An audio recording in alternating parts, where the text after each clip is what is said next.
Unexpectedly yours. Ameu never thought that her life would change completely one Friday afternoon. As an interior architect, her job consisted of transforming boring spaces into vibrant places. This y acogedores. He spent most of his time working with plans, colors, and textures, without much time to think about romance.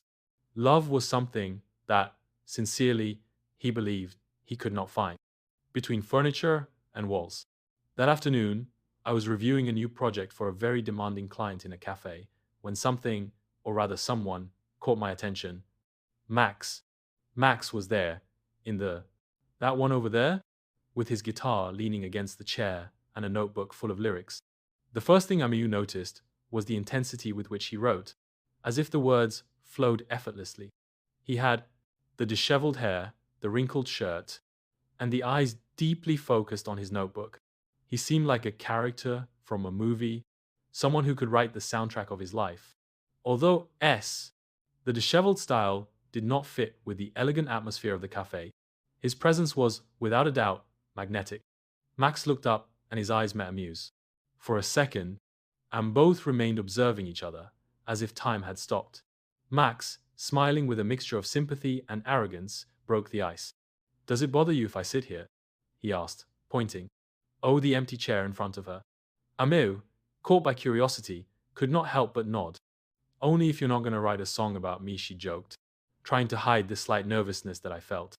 Max laughed carelessly and sat down in front of her, leaving his guitar aside. That could be tempting, but no, I'm not the kind of guy who writes songs about people who I just met you. Although you seem to have a good story written in your eyes, said Max, smiling with the same ease with which he spoke. Ameu looked at him, surprised by his audacity. "A story? Is that written in my eyes? Seriously?" "I don't know if that's a compliment or a failed attempt to start a conversation," she replied, laughing.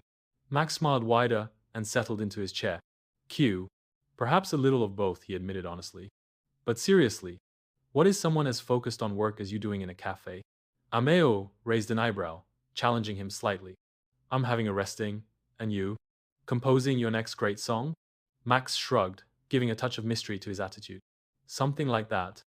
I'm writing lyrics, but not songs. I'm more of a writer burr stories for movies."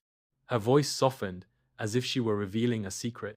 Ameu, intrigued, couldn't help but smile.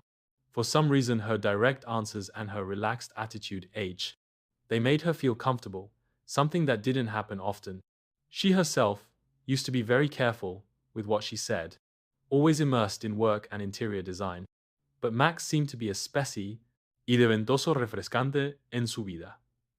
That sounds interesting, but what does that have to do with sitting in a cafe when you could be in an office? He asked, with a mocking smile. Max is. He leaned forward, looking at her intently. "The best ideas don't come from an office, Ameu. They come when you allow yourself to be in the wrong place with the wrong people." And with that, a glint of mischief appeared in his eyes. Ameu felt somewhat disconcerted, but at the same time fascinated. Perhaps there was something about Max that made her question her so orderly way of seeing life. With the passing of the weeks, Ameu and Max began to see each other more often. The dates were not what she expected. They were not formal dinners or long romantic walks, but something much more spontaneous. From improvised afternoons in coffee shops to exploring street markets looking for exotic ingredients, Max had the ability to make the ordinary seem like an adventure. One afternoon, while passing by an antique fair, Max unexpectedly took her hand. Ameu looked at her fingers intertwined with his, wondering how she had gotten there, in the middle of a world full of chaos and art in ruins. "Do you know what?" Max asked him as they stopped in front of an antique clock shop. "Maybe I am the chaos, but you are what is missing in my life." Ameu laughed. I don't know how to respond. I had always been cautious with feelings, but something in her words made her feel more alive than she normally felt. "Chaos? Is that what I am to you?" she said, trying to sound unconcerned, but in reality, her heart was beating a little faster than normal. "I don't know," Max admitted, looking her directly in the eyes. "But there's something that tells me that you are also that for me. You are the type of chaos that I want in my life, Ameu." I don't know if that makes sense, but I would like to find out. Time passed, and what began as a series of moments, casuales was transforming into something more significant. However, like every story worth telling, not everything was easy.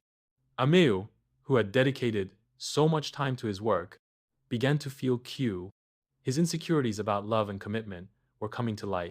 One day, after an argument about how they had been managing the relationship, Max said something that left Ameu speechless. Abras, I'm not asking you to change your life, Ameu. I'm only asking you to let me enter it in a real way. Ameo, standing in front of him, realized something important. Love was not something that had to be planned. It was something that was lived, chaotic, imperfect, but beautiful in a way that only she could understand. Finally, after all, both understood that sometimes the most unexpected is what is most worthwhile. So, what do you think if we let this chaos be ours? Said Max, extending his hand towards her, waiting for Ameu to make the decision to continue. Ame, you smiled, feeling that perhaps things didn't have to be perfect to be true. It seems to me the best possible chaos, she replied, giving him her hand.